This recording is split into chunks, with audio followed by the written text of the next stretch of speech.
during COVID.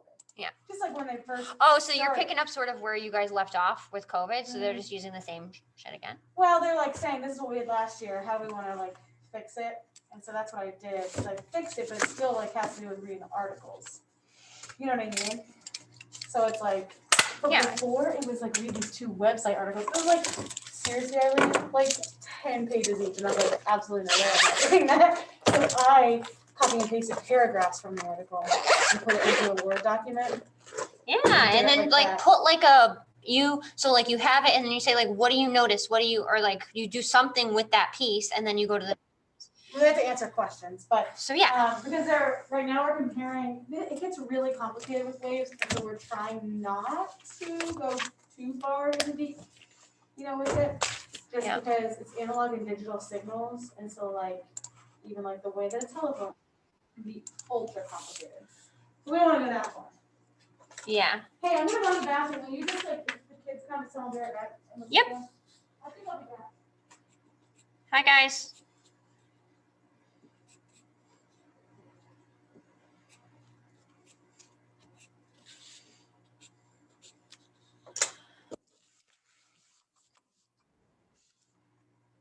Same pan.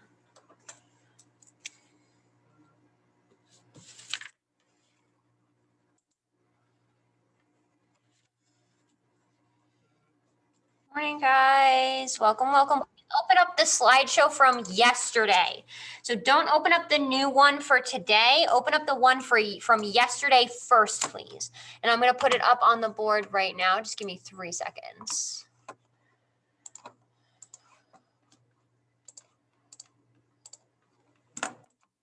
Oh my God, so many emails. Stop it.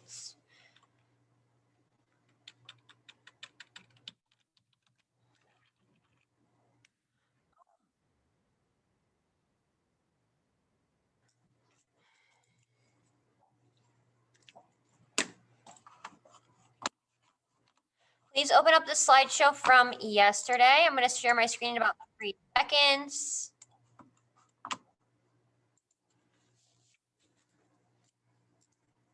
Oh, that is not the right slideshow. 1 second. Please open up the slideshow from yesterday, please.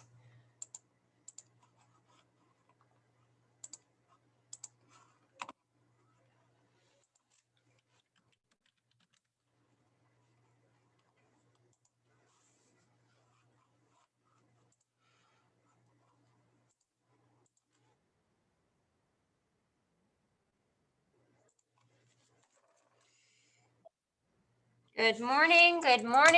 We're getting started. I'm going to do that.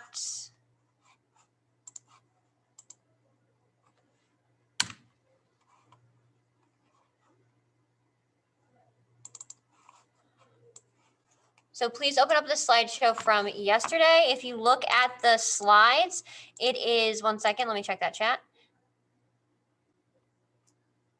Yes, I'm going to put it in today. I just got a little bit. Let me just 1 second. Cindy. Yeah. 1 second. Okay, so we got that opened up. Please open up the slideshow from yesterday, and let's head down to slide number 16. Okay? So we're starting on slide number 16 today. I'm talking about how we write and talk about functions when we are dealing with these guys here. So let me sort of get us started in about 20 seconds when everybody else comes back up. I'm going to actually do some things real quick. I'm going to do my participants so that I have everything here. I'm going to pull up the chat also over here.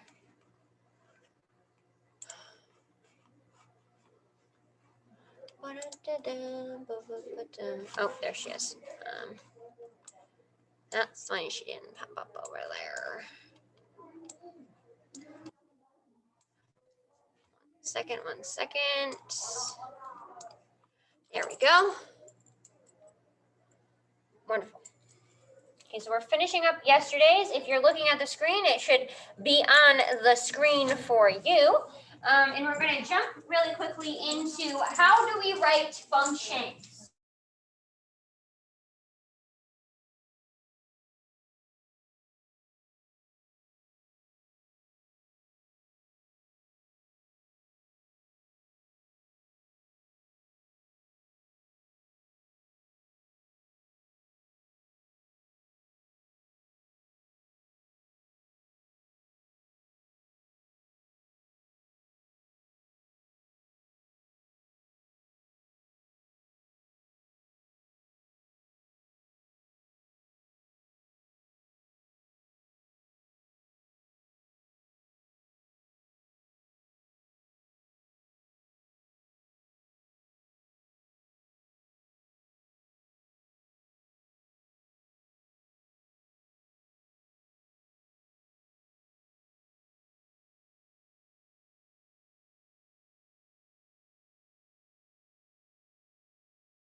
Mute myself. There we go. And we're going to get started. So let me share my screen. If it cuts out, just have faith that I will be back. And let's get started. So when we're talking about, let me pull up the chat actually, because I want to make sure that I have that.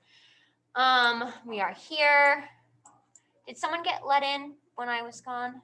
Oh, John. Oh, thank you for letting John in, whoever the host was. Let's take a look at our chat. I just want to get myself set up over here. So we're opening up yesterday's. We're on slide number 16. So we're talking about how do we talk about functions in terms of input versus output, comparing input to output.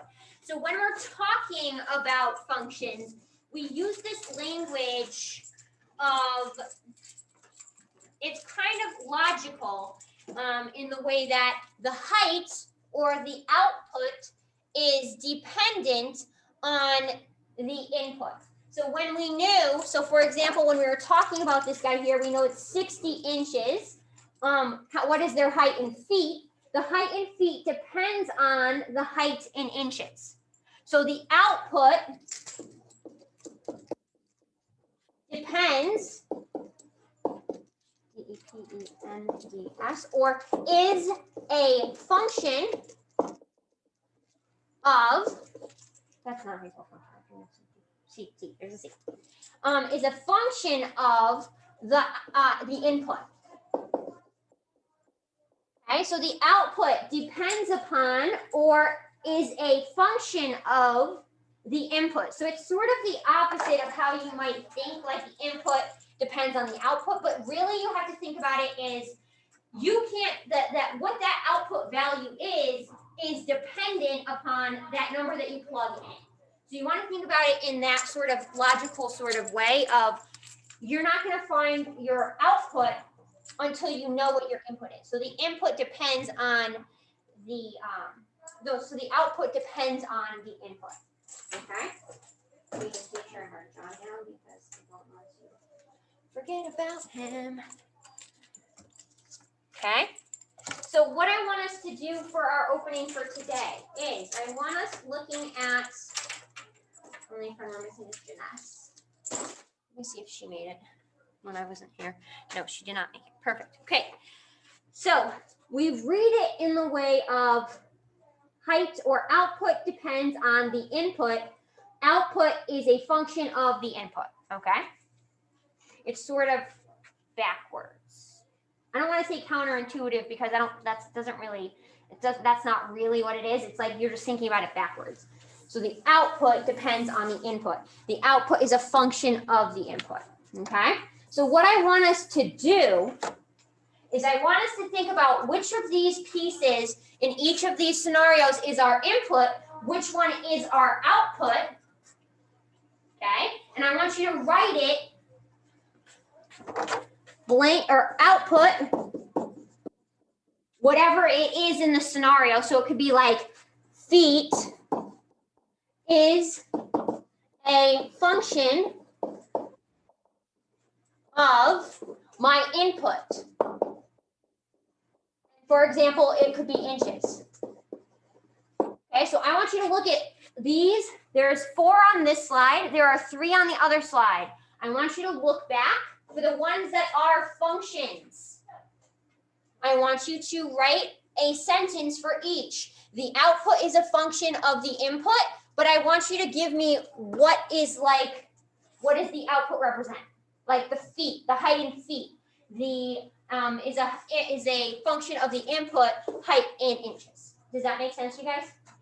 So I want you to take 2 minutes right now to look at the 4 here and the 3 on 18 to create function set, like blank is a function of blank. And then I want you to create your own one. Okay? I want you to take 2 minutes right now. Definitely forgot my timer somewhere. How do we do this every day, guys? Question, Max. So you want us to put like the actual numbers in there? So you don't have to necessarily put some of them give you numbers. You could just say like the height in feet is a function of, you could just be more broad.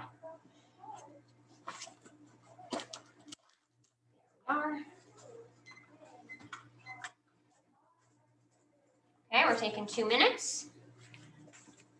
Nice job, Kyle Kelly.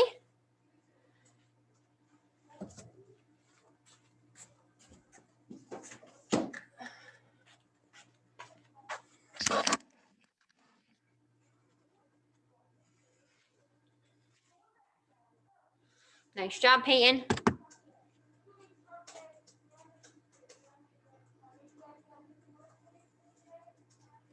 And you might not get through all 7 of them, but I want you to get through as many as you can. So don't feel stressed.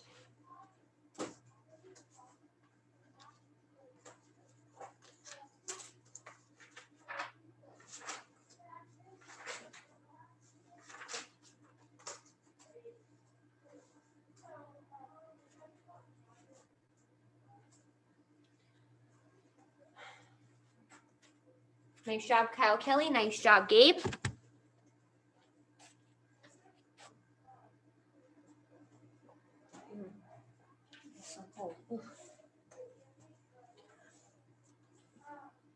Nice job. Making sure things are getting put in the chat. Copy and paste them if you want to. For number 1, start with number 1.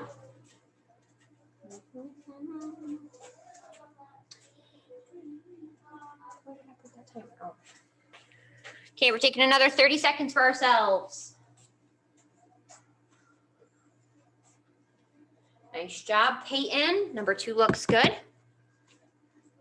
Nice job. Think about it. Remember, output is a function of input. So if you have a value, what is happening to it?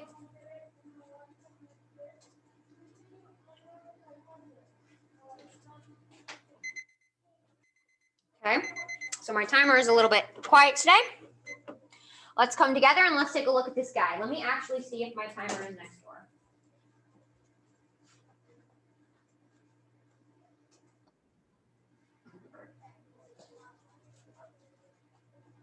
Okay, let's take a look. Okay, so if we look at number 1, okay, Kyle Kelly said that the height in inches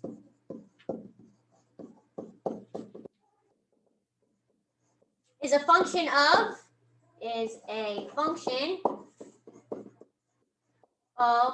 height in feet. What do we think? Do we agree?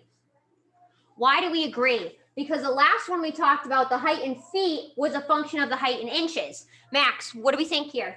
I agree because on number 1, the input that we receive is 5.5 feet, and the output, it should be there, the height in inches. Very, very good. So that height in inches is our output, which is when we're talking about it in terms of a function, we're saying output is a function of the input. Yes, Max, nice job, Kyle Kelly. Awesome job on that, my friend. Let's take a look at number 2. Who can help me with number 2? Ian, what did you write down for number 2? I wrote 5 is a function of 25. Okay, so then how would you rewrite it? 25 is a function of 5. 25 is a function of 5. Okay, good. But what's going on here? Let's talk about that rule. What do we know about, in this case, we had a 5 and a 25. What were we doing to that input to get to that output? Multiplying by itself. You're multiplying by yourself, or what was that more mathematically vocabulary term? Gwen? Squaring, right? So if we make it more broad, we could say to ourselves, a number squared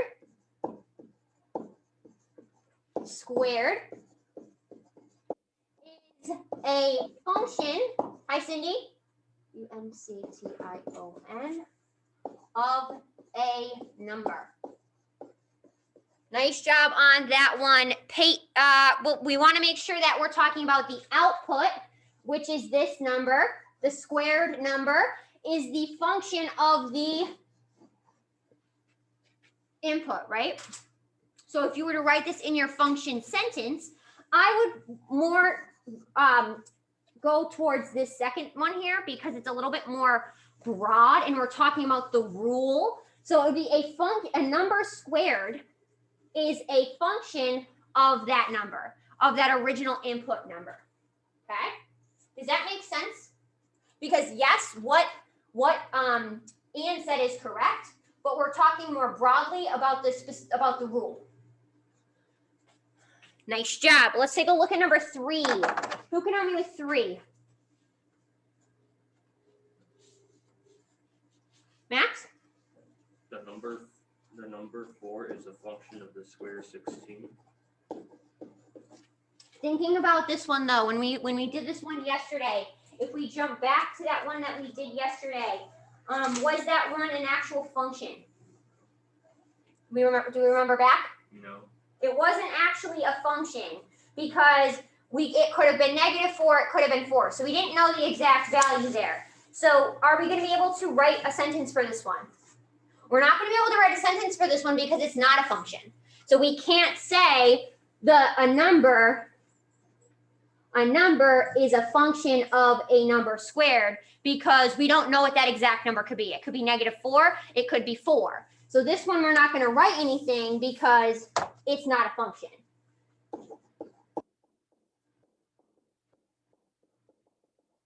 Okay, because it's not a function, we're not going to be able to write anything in there because we don't know we won't be able to, if we have that function sentence, you wouldn't be able to find that exact value. Okay. Wonderful job. Nice job on that one. Let's take a look at this guy here, number 4. We were talking about a square in this one, so we were able to actually do this guy here. What did we write for the function sentence here? What is a function of what? Let's see. Okay, so let's see what Kyle said. The area of a square is a function of what?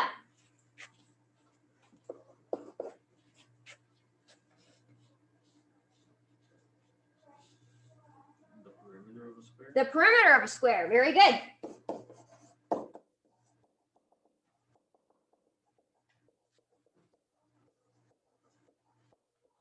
And the most important piece here is this idea of a square. Because you couldn't, if you were given a rectangle, you could not say that the area is a function of the perimeter because we can't, like if we know what the perimeter is, there's a lot of combinations of side lengths that are going to get me all different areas if you do that. So you won't be able to find one specific only combo that would give you that exact perimeter and area because we're talking about a rectangle. Okay? Nice, very good. I'm going to leave that up for a second. Most important pieces here are the fact that it's a square though. If you were given a rectangle, it's not going to work.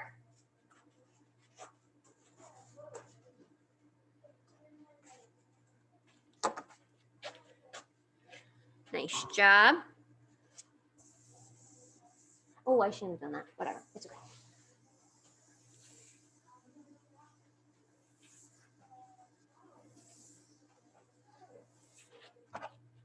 Okay, number 5. What did we think about for number 5? A rectangle has an area of 16 square centimeters. Do we know its lengths? Did we say that this was going to be able to be, were we able to find one exact value for this? Or No. no, this is not going to work because why? It's not a function, and we have multiple combination. We can't pinpoint it to one exact value. There could be multiple values that could fill this guy.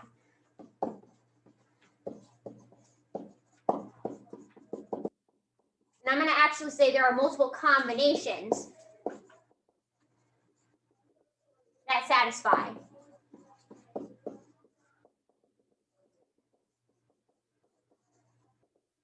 Okay, so there's multiple combinations that could satisfy this equation here, or this piece here, this combination. Okay, very good, very good, very good. Now let's look at number 6. Number 6 we said was a function. So what were we thinking for our function sentence here? What is a function of what? Adam, what did you get for this one? You didn't get to that one? Okay, so let's look at it together because we talk about output is a function of input. So it says you are given a number, right? Do you know the number that is 1/5 as big? So what is our output going to be there? You're given a number and you need to find the number that's 1/5 as big. So what would be the output there? What do we think? The output would be the number that is what? The number that you were given? Or the number that's 1/5 as big? Think about it. Adam, what do you think? Very good. Yes, Adam. The number that is 1/5 as big is what? What do we think? Friends at home, let me know. A number that's 1/5 as big is a what of what? Go ahead. It's a function of your given number. A number that is 1/5 as big is a function of a given number. Very good. Now, we are given a number. Do we know its reciprocal? We said that that was going to be a function because it was one distinct value that was going to be the reciprocal. What is a function of what? Can I have Junior, can you unmute and can you tell me what was a function of what for this one here?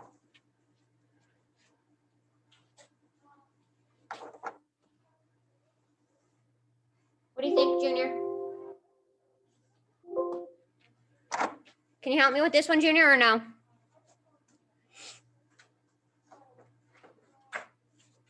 Okay, let's try it again. Who can help me? Gwen.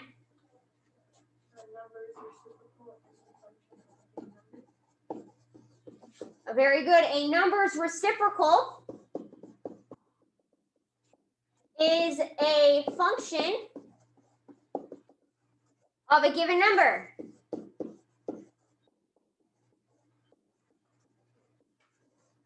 Very good. So a number that's the reciprocal is going to be the output. The reciprocal is the output of a given value or a number or a fraction or anything like that. Very good. Now, what was your own one that you came up with? Or what could be one that we could come up with? What is a function of what? Anything at all?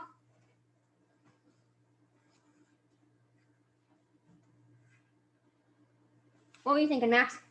A person is 70 inches tall. Do you know their height in feet? Okay. So we could say Height in feet is a function of what? Height in inches. Very good. Height in feet is a function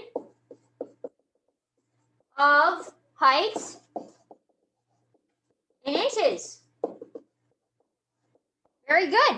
If you were given 71 inches tall, convert to feet.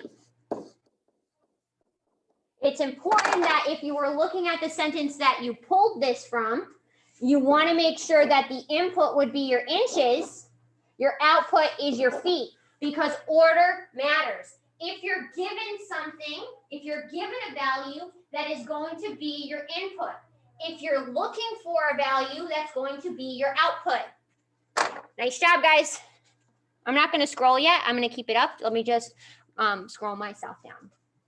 Okay, I'm going to leave that guy up. I'm going to erase the top bit here. Okay, what I want us to look at, you can keep typing, I'm going to look at one other thing. I'm going to keep this on the bottom here. So you can keep writing, just know where it fell in, okay? So on slide number 19, it says, which input and output rules could determine the same function, if any? Be prepared to explain your reasoning. So what you need to do is you need to look at these three functions, these three rules here. And you need to determine, do any of them mean the same thing, but just written differently? For example, yesterday when we were talking about converting, we said we could write a rule of convert from inches to feet. You could also say divide your value by 12. Those mean the same thing in the context. So I want you to look at these three and I want you to determine, are any of them representing the same situation? One of them more broad, one of them more specific. Hints, there's going to be two that represent the same situation. Okay, I want you to take 1 minute right now to look at these three. And I want you to decide, could two of them represent the same sort of situation? Okay, take 1 minute right now for yourself.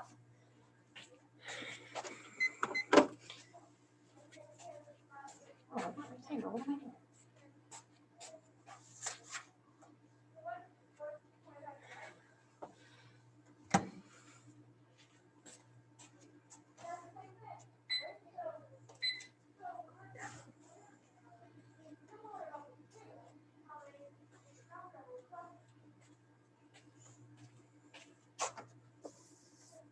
Nice. Very good, Peyton. Nice job. Okay, but think about in the context of like what you're doing now. Does this rule mean you're doing the same operation as that one? Okay.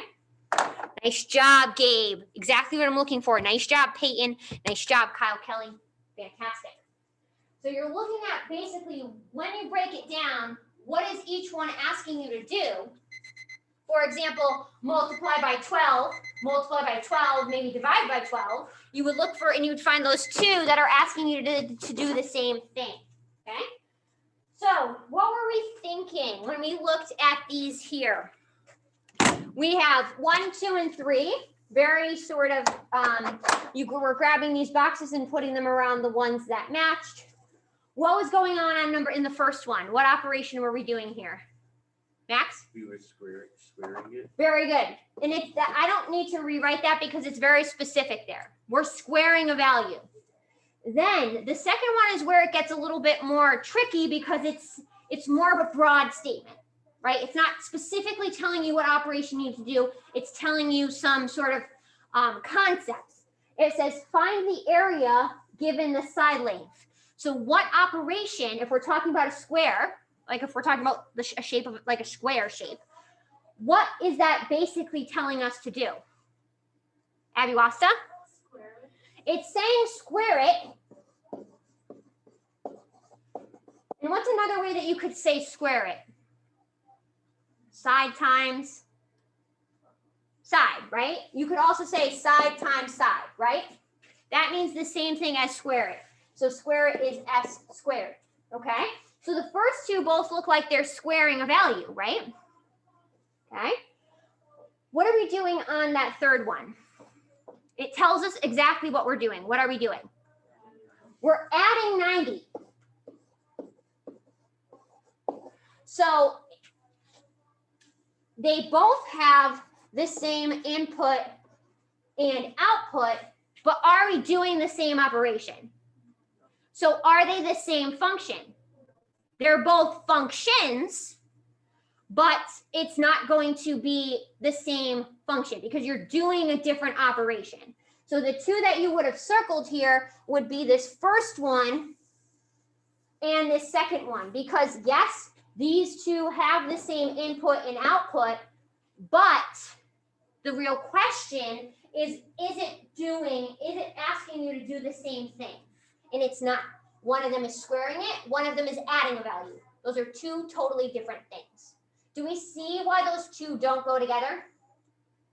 Does that make sense, you guys at home? Wait, let me see. Okay, thank you, Junior. 5 to the second power. Okay, so let me say it one more time, okay? So we're saying that these last two are not the same function because you're doing a different operation. One of them you're multiplying, one of them you are adding. Even though you get the same input output, Kyle, does that make sense now? Even though you're getting the same input output, they don't represent the same, they couldn't represent the same scenario. Okay, so let's see what this one said here.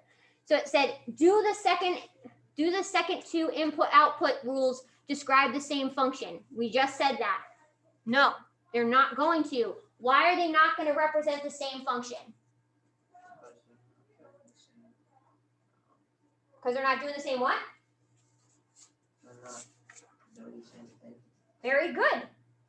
Exactly. Our rules are different. We're doing different operations.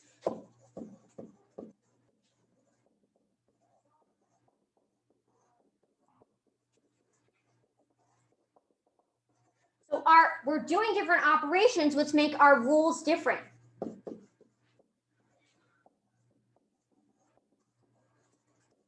Okay, so when I use this term rule, guys, the rule is what are you doing to the value? Maybe you're squaring it. Maybe you're adding 7. Maybe you're subtracting 7. I don't know why I said 7 twice. But the rule is basically what are you doing to this function when you plug it in? Or what are you doing to this value when you plug it in? Okay? And we're going to be looking at equations that we're going to have in there later on. Okay? Do any of the input-output rules describe the same situation? 1 and 2. Because we're doing the same operation. They have the same rule.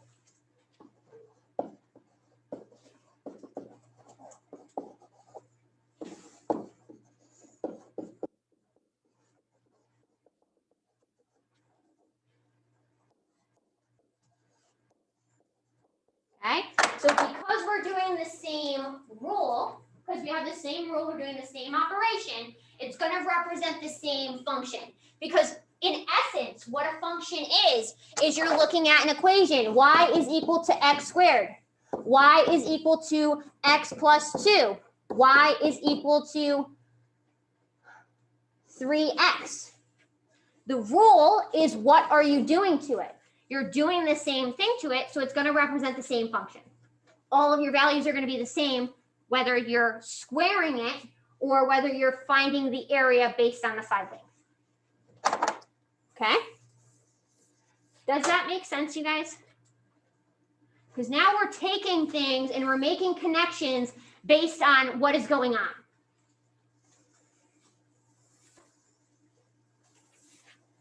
Awesome, awesome, awesome. Okay? Last thing we're going to look at.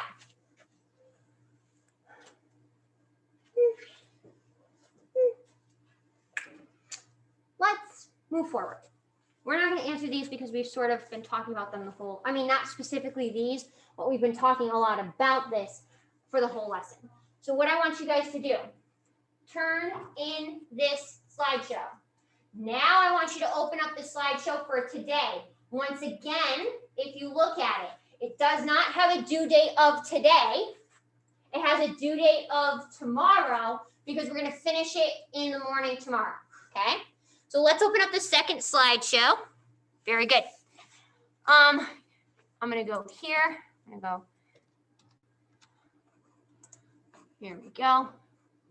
So you're going into Classroom, and you are turning this slideshow we were just working on in, and then you're going to open the slideshow for today. Okay. So now this today and yesterday, so like today and like the one we're going to do now, are literally besties. We build on everything that we were just talking about in our last lesson. I like these two lessons because it's basically like one big lesson. Okay, so we're talking about equations for functions. So before we were talking about what is a function, input versus output, how do we talk about functions? Now we're going to be talking about equations that are going to be functions. Y equals x plus 2. Y equals x cubed. Equations that can represent functions. Okay? Everybody at home, are you guys doing okay? Were you able to make the switch in PowerPoints? Perfect. Thank you, Peyton. Thank you, Kyle Kelly. You know what's funny? You and Peyton did the same thing. You wrote it the same way, which I think is funny. So what I want you to do now, let's look at the directions first. We have a function box, right? So we're talking about, we're given what the input is going to represent. Okay, so in a scenario, the input is going to represent the s, the side length of a square. The output is going to represent the area of your square. Okay, so your job is to do two things. First, write the rule. What are we doing here? To get from your side length to your area, you're typing in here, what is your rule? What is your function? Okay, then I want you to find the value, the area, when we have these four inputs here. Okay, if you want to look at the table first, you can, and then write the rule, but I think that the rule is going to be not too bad. I want you to take a minute and a half right now to complete both parts of this. Give me the rule, then find some of these values when you're squaring them. Use your calculators if you have to. I would suggest using your calculators because you will be like squaring things.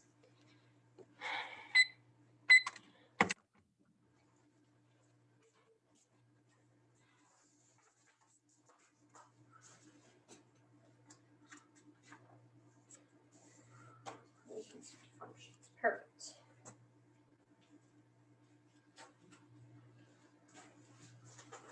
If you finish, think of another way that you can write this. There are two ways, really. There's like 2 or 3 ways that you can write this. Think about it, push yourself. What's another way that I can write this rule? Maybe for people who don't understand what square means. Nice job. Nice job, Kyle Kelly. Yes, Naseem, I'm sorry, buddy. You can go to the bathroom. Hopefully you already went.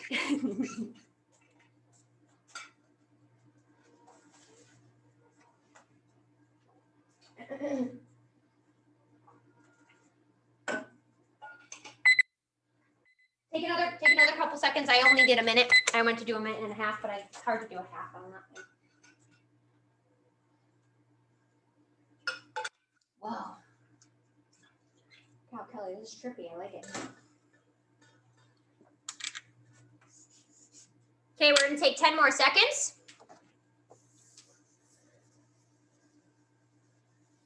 Okay, we're talking about our input. Another word for input is our domain. We're talking about our output. Another word for that is our range. Okay? I am going to be using a lot of synonyms moving forward. I'm going to be talking about input. Then I'm going to say my input or my domain, my input or the value that I'm given.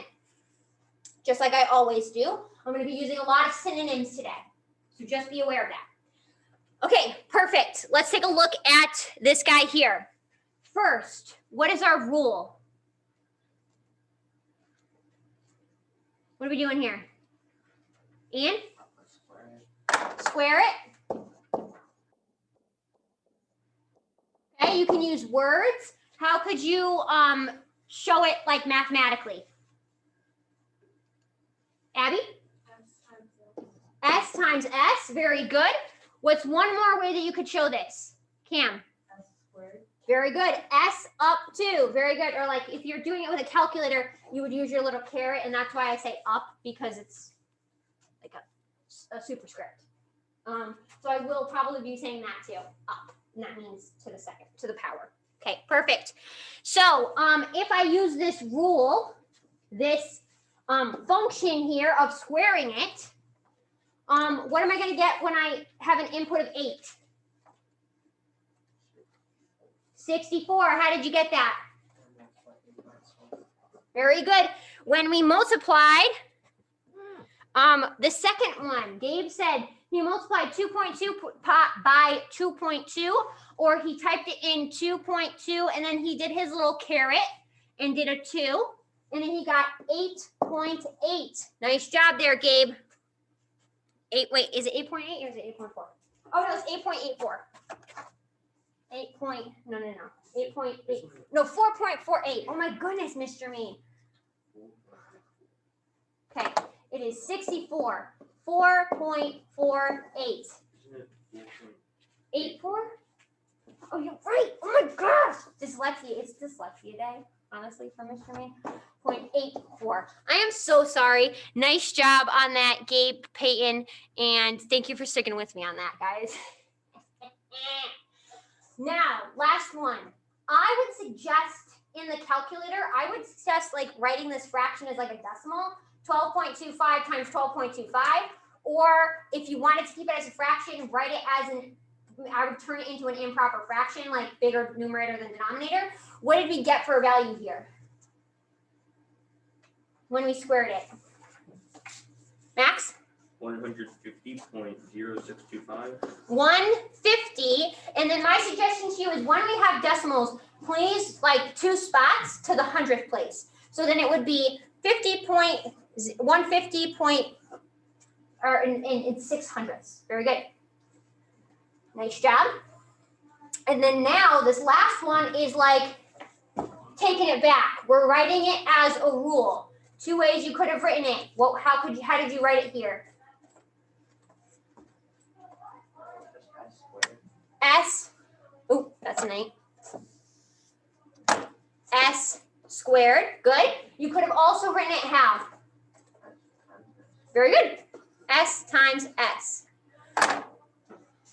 I am being meticulous because I want you to be aware that these rules, when we're talking about functions, there are multiple ways that you can talk about it that are still considered correct. Okay, you can say square the number. You could say S times S. You could say S squared. Those all mean the same thing and represent the same function. Okay, nice job. So we're talking about inputs or domains. We're talking about outputs, which are ranges. Domain and range, we're going to really jump into in the second half of the week. I wanted to sort of get our feet wet talking about domains and ranges. Okay? Awesome job on this, guys.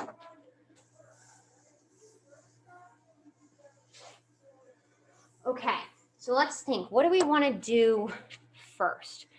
Okay, what I want to do first is I want to talk about some vocabulary. So if we look down on 4, this is redundant. I did this already in the first half of today. I want to go through it one more time. when we are describing or talking about a function, it's always what is a function of what? Who can tell me? Domain, and when we're talking about functions, what is a function of what? Cameron. Domain is a function of range. If we're talking about range, so let's use input and output first, and then we'll convert it to that. So what is a function of what when we're talking about input versus output? Ian. Output is a function of input. Very good. Output, function of input. Okay. And those words, domain and range, we associate range. Okay, so let's think about it so we have input, output. Think about it alphabetically. Input goes with that first one, domain. Output, which is like the second one, is going to be a range. Ian. Okay, I want people to think. I want people to take 10 seconds right now and think. How would we write it in terms of our vocabulary of domain and range now? If it's output is a function of input, we're going to write that domain is a function of range, or is range a function of domain? What do we think? Adam, what do you think, buddy? Domain is a function.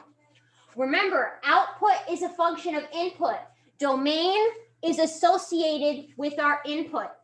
Range is associated with our output. Do you still think that? What do you think now? How would you change it? Very good. Range is a function of our what? Domain. This is another thing that we are really going to be talking about and solidifying today and tomorrow. This concept of domain and range. Okay? Output is a function of input. Range is a function of domain.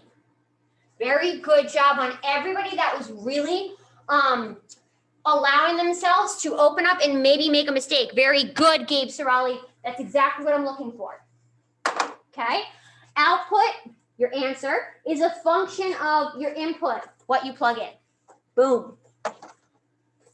And input versus output is very sort of, the name sort of tells you what it's going to represent. So I think we're good with input and output. We're just going to do a little bit more work with identifying range versus domain. Okay? One other thing I want to look at here, this is going to be another really big sort of tool for you, which I'm going to be migrating every day. In this slide right here, we have chains of words or phrases that all mean the same thing. Okay? We have our input, which means the same thing as our independent variable, which we're going to be talking more about tomorrow, is independent variable. We're also going to identify that with our domain and the given information. They all mean the same thing. This is one that's going to get migrated every single day so that we can keep these vocabulary words straight. When we're talking about our output, that means the same thing as our dependent variable, which we're going to be talking about and identifying later on, our range and or the answer. Okay? So I'm constantly going to be using these synonyms here so that we can really get all of these different pieces connected in our brains for ourselves. Okay? Let's take a look at this first activity for today. Well, it's second in this, but first in this lesson. Okay? So we're not going to get a chance to finish this, and that's okay. We're going to finish it tomorrow. But first, we're going to look at Jada. Okay? So she has some dimes and some quarters in her pocket that total $12.50. Okay? The relationship between the number of dimes D and the number of quarters Q can be expressed by the equation 100 or 1/10 D plus 25 hundredths Q is equal to 1250.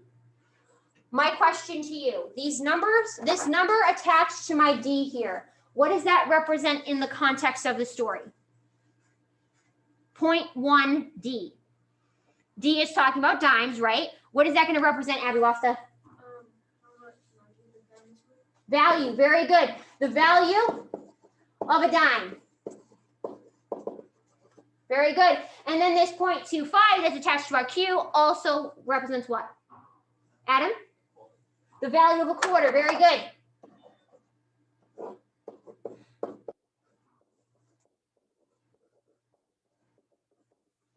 Okay, I didn't necessarily need to go through that. Very good. But I wanted to, very good. But I sort of wanted to just solidify that because I didn't want people to get confused about that. Okay, so these values here that are attached are the value of one of these two sort of coins. How is this equation written in what form? What do we call this? Standard form, very good. Standard form. So my question to you, first, number one, what I want you to do is I want you to take some time right now to determine how many, if Jada has 4 quarters, how many dimes does she have? If Jada has 10 quarters, how many dimes does she have? Those are the first 2 questions. Then I want you to write a rule. I want to actually push you a little bit, not like physically push you, but push you. And I want you to rewrite this equation isolating for that value that you're looking for. So what are we looking for here? We're given what? We're given the Q and we want to find out the D. So the quarters is our what? If we're talking about input and output, what's it going to be? The input, very good. Our quarters are our input. And our dimes are going to be our what? Output, very good. So I need you to rewrite this equation isolating for our output, isolating for D, okay? So I want you to find out how many quarters, how many dimes she'll have if she has 4 and 10 quarters. Then I want you to isolate this equation for D, a single D. Question, Cam? Yes. And I want you to throw some, or what, like the letter would be your input, which value would be your output. We already sort of talked about that. I want you to take 3 minutes right now to do this piece right here. How many dimes she'll have for 4 and 10 quarters, and then isolate your equation for your D.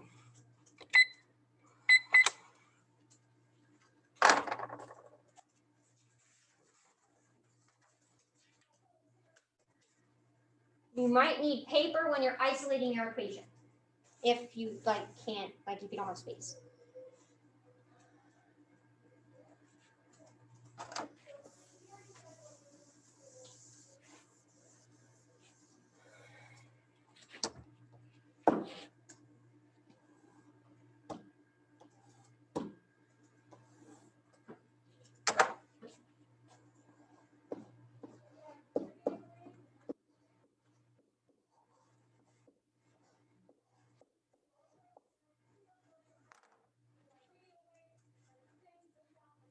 When you're writing the rule, you need to rewrite the equation isolating for that output. Rewrite the equation isolating for the output.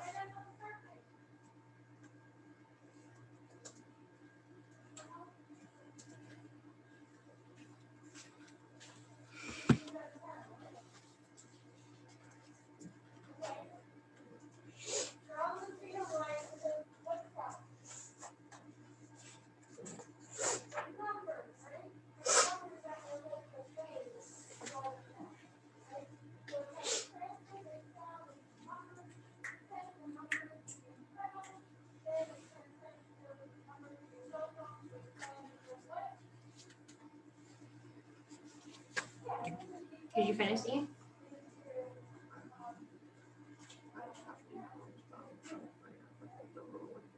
Okay, so you need to take that equation that's given to you up top here, and you need to isolate it for D.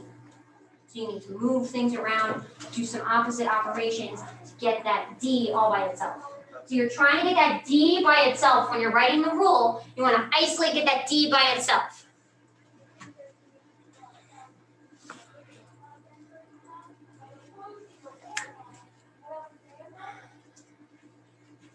Taking another 49.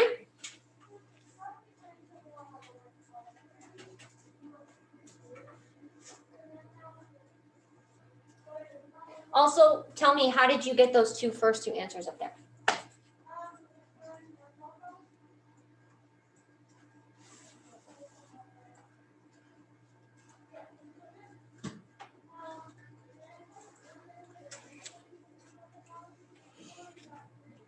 Let me know in the chat, my friends at home, when she has 4 quarters, how many dimes does she have?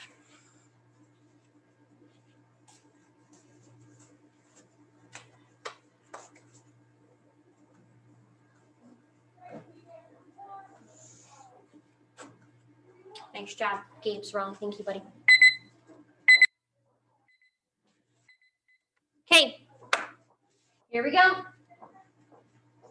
We needed to figure out 3 things here. First, when she has 4 quarters, Gabe says she has 150 dimes, or 115, sorry, I just said it wrong, Gabe. 115 dimes. How did you calculate the number of dimes? What did you do, Ian? I multiplied the 0.2554 and then minus that 12.5. So in general, so good. He talked me through the exact steps. In general, what did he do? He plugged it in. Very good. Plug in quarter value or number. I'm going to write number. The Q value or number. And solve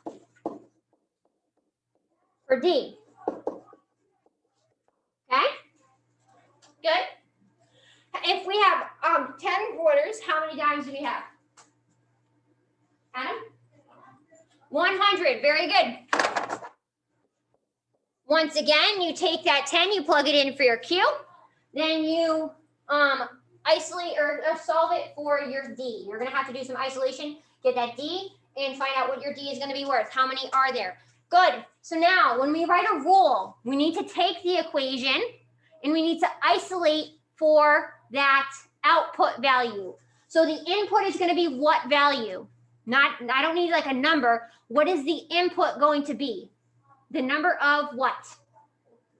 The number of quarters. Number. And then we're going to have a rule that we're going to use. And then we're going to get an output of what? Not dimes, right? You said dimes. Number of dimes.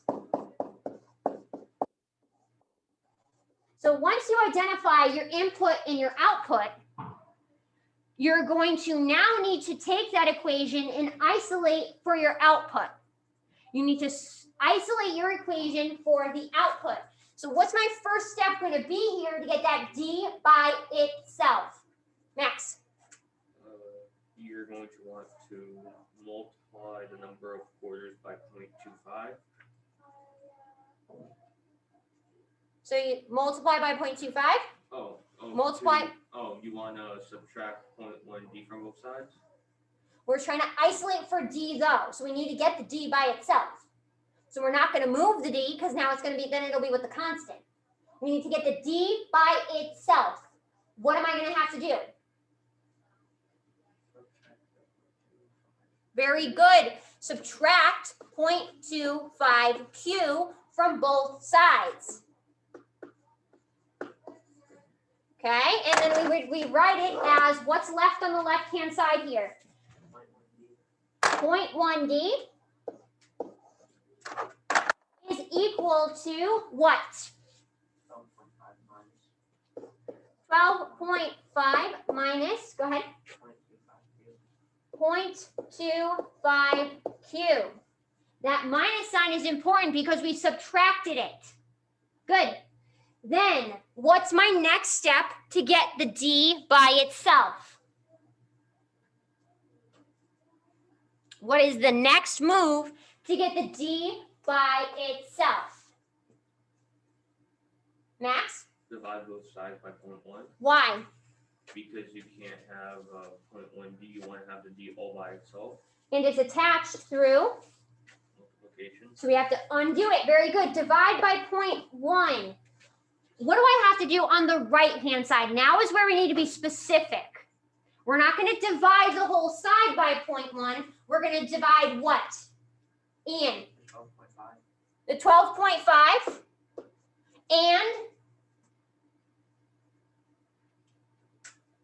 to maintain equity, we can't just divide one of the pieces. We have to divide all of the terms by 0.1. So we're going to divide 12.5 by 1 and the negative 0.25 by 0.1 cube. Or no, just 0.1, Mr. Me.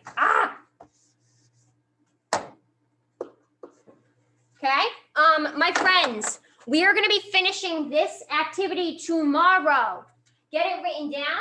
Then my friends that need to go to Spanish can head out for Spanish. Do not turn this in, please. Your homework for this evening, which will be posted in your classroom in about 30 seconds after I dismiss you guys. You have 15 minutes of Alex time that needs to be completed for tonight. Once again, it will be put in as a grade. Please make sure you're putting time in there. You can head out to Spanish if you, yes, you can turn the other one in from yesterday. If you're heading out to Spanish, you can head out. If you're not in Spanish, please stay in, and we're going to have Alex. Awesome job today, guys.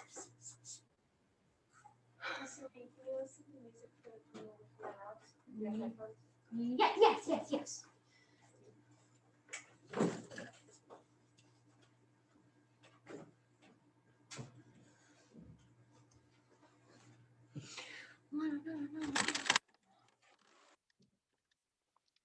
Oh, I'm so glad we didn't lose internet again.